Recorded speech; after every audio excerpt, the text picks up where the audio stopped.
कैसे हैं आप? आशा है बहुत अच्छे होंगे। ईश्वर कृपा से हम भी बहुत आनंद मंगल में हैं। आइए आपको ले चलते हैं कुरुक्षेत्र के मैदान में। भगवान श्री कृष्ण जहाँ अर्जुन को उपदेश कर रहे हैं भगवत गीता। भगवान श्री कृष्ण की वाणी ही भगवत गीता के नाम से जानी जाती है। श्री कृष्ण वाणी अमृत वचन है। 5वां अध्याय कर्म संन्यास योग में भगवान श्री कृष्ण तीसरे श्लोक में क्या कहते हैं, आइए जानते हैं। बहुत अद्भुत श्लोक है। गेहे सा नित्य सन्यासी यो न द्वेष्टि न कांक्षति निर्द्वंदो ही महाभाव सुखम बंधात प्रमुचयते। अर्थात भगवान श्री कृष्ण कहते हैं अर्जुन से, जो पुरुष ना तो कर्म फलों से घृणा करता है और न कर्म फल की इच्छा करता है वह नित्य सन्यासी है। वह नित्य सन्यासी के रूप में जाना जाता है। अर्जुन, हे महाभाव, मेरी बात को ध्यान से सुनो। ऐसा मनुष्य समस्त द्वंद्वों से रहित होकर भवबंधन को पार कर पूर्णतया मुक्त हो जाता है।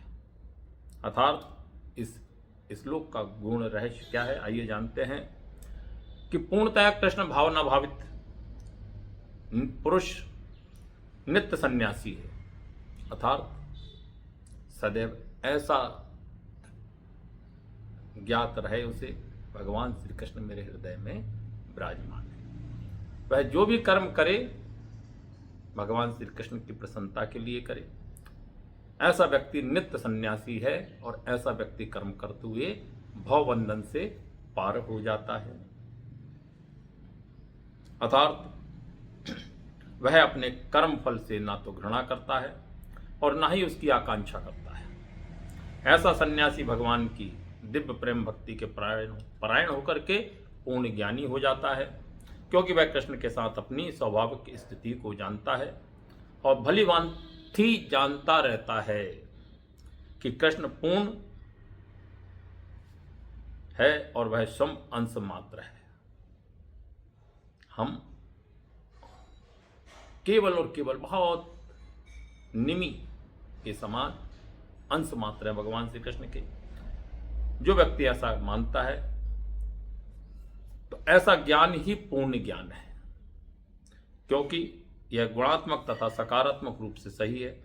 कृष्ण तादात्म्य की भावना भ्रांत है, क्योंकि अंश अंशी का तुल्य नहीं हो सकता।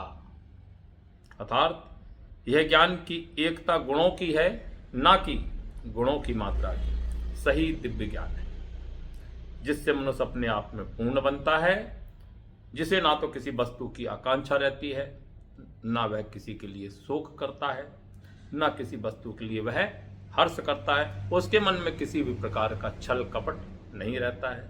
जो कृष्ण भावना भावित व्यक्ति होता है वह किसी से द्वेष नहीं करता है, क्योंकि वह जो कुछ भी करता है भगवान श्री कृष्ण के लिए ही करता है। और इस प्रकार छल कपट से रहित होकर के कृष्ण भावना भावित व्यक्ति इस भौतिक जगत से भी मुक्त हो जाता है।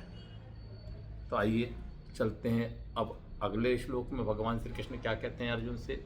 लेकिन आपने यदि अभी तक हमारी वीडियो को सब्सक्राइब नहीं किया है, चैनल को सब्सक्राइब नहीं किया, तो चैनल को सब्सक्राइब कर लीजिएगा, वीडियो को लाइक कर दीजिएगा, शेयर कर दीजिएगा, कमेंट करके बताइएगा हमारी यह वीडियो आपको कैसी लगी। जय श्री राधे, जय श्री कृष्ण।